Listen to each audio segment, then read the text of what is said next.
In this video, we'll be going over mods to increase your FPS and stability, as well as a section at the end detailing mods that I would personally avoid downloading. So let's start with Skyrim Priority, a mod designed to keep your game running smoothly. What it does is simple yet really effective. It makes your computer prioritize Skyrim over other running programs. This ensures that background processes won't suddenly tank your FPS when you're playing. Next, we have SSE Engine Fixes. This mod is a compilation of fixes that address various bugs within Skyrim's engine. As some of the bugs it fixes can really drain your FPS, it can actually make a big difference in performance. And while we're on the topic of engine fixes, let's look at Bug Fixes SSE, a comprehensive package of even more bug fixes. For instance, have you ever noticed that selling enchanted items like staves or robes barely give you any speech experience? Honestly, it's likely you didn't, but it's because in vanilla Skyrim, the game doesn't consider the value of enchantments during barter calculations. Bug Fixes corrects this oversight among many others. Now for a direct upgrade to performance, we have Lightened Skyrim. This mod subtly improves the performance by removing elements you wouldn't notice missing, like certain plants, clutter and stones. The impact on your FPS might not be massive, but every bit counts, especially if you're running a lot of other mods. And if you haven't already, you must absolutely get the Unofficial Skyrim Special Edition patch.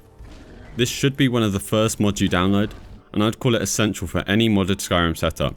From really minor annoyances to game-breaking bugs, this patch literally fixes hundreds of issues in the vanilla game. And for those of you using the Creation Club content, the Unofficial Skyrim Creation Club patch is also a must-have. This bundle of patches addresses bugs specific to the Creation Club mods, and resolves conflicts between those mods and the Unofficial Skyrim patch. So if you bought the Anniversary Edition, this mod ensures it works flawlessly. Next on our list is SSE Display Tweaks, which does a variety of things, like how it allows you to play above 60 FPS without any physics bugs or any other oddities, and how it fixes more than a dozen bugs that are all tied to your frames per second. SSE Display Tweaks is one of those mods, like a lot of them on this list, that doesn't really have a downside to downloading, as it doesn't even go towards your plugin limit. Lastly, let's discuss Poweroftthree's tweaks. This mod offers both bug fixes and optional gameplay tweaks. One example of a bug fix is that you can now place waypoint markers next to fast travel destinations when fast travel is disabled. And you can enable a tweak that makes grabbing an item count as stealing, just like in Oblivion. Each tweak is disabled by default, so you can customize it to your preference. Now we'll be going over some mods that change or improve the scripts from vanilla to boost performance. So we'll start with vanilla script micro optimizations. This one makes minor improvements to some of the vanilla scripts. The changes this mod makes might seem insignificant on paper, but keep in mind that many of the scripts it changes run frequently or concurrently, so even minor optimizations can lead to a smoother experience when they accumulate. Next on the list is S.C.R.O.T.E, which stands as a robust compilation of fixes aimed at the vanilla scripts. This mod tackles everything from performance issues to general bugs and even save bloat problems. So if you're experiencing slowdowns or odd behaviour that you suspect is script related, S.C.R.O.T.E is definitely a good addition to your mod list. And for the last of the script enhancements, we have vanilla scripting enhancements, a mod that works hand in hand with the Powerofthree extender to just optimise the vanilla scripts. This mod is particularly useful if you're running a lot of other mods that add to the scripting workload, as it helps to reduce script lag, which results in a smoother, more responsive game. Now let's talk about some essential tools that every modder should consider using, starting off with Bethini. This tool specialises in optimising your game's INI files for both graphical fidelity and performance. Here's why you should consider using Bethini.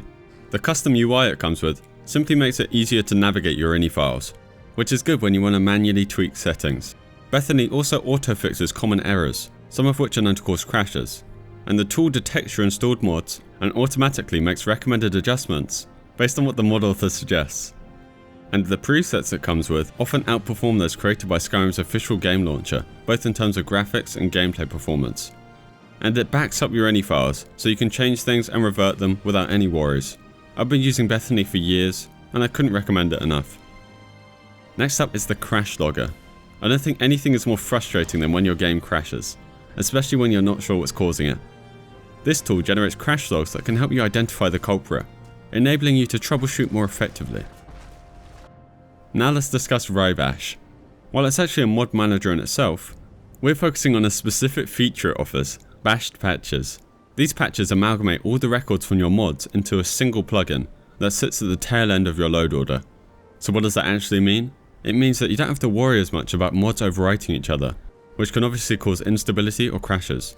But keep in mind that if you make changes to your load order, you'll need to generate a new bashed patch to ensure everything remains stable. Last but not least, we have Loot, a tool designed to organize your load order automatically. However, I'd like to point out that it won't just magically set everything right, as it relies on a list of mods compiled by the authors. So there's no possible way for it to know the right load order for your exact mod list. However, it will certainly know the gist of things, like loading the unofficial patch early and placing mods like Dinderlod near the end of your load order. It certainly won't replace manual adjustments, but it's an excellent starting point and a big time saver. Alright, now we'll go over some mods that I'd personally avoid, as well as just some good modding practices. I would definitely avoid population mods. They may seem tempting, as they make Skyrim's world feel more alive. However, I find that the game struggles with handling loads of NPCs in a condensed area, particularly if you've also installed high resolution textures for your hair and skin. So it's best to steer clear of them for a more stable experience. For a more specific mod, I'd personally advise against the extremely popular Open Cities. While it's a great mod, it's performance heavy, and it's a compatibility nightmare for larger load orders, or mod lists that change the major cities in drastic ways.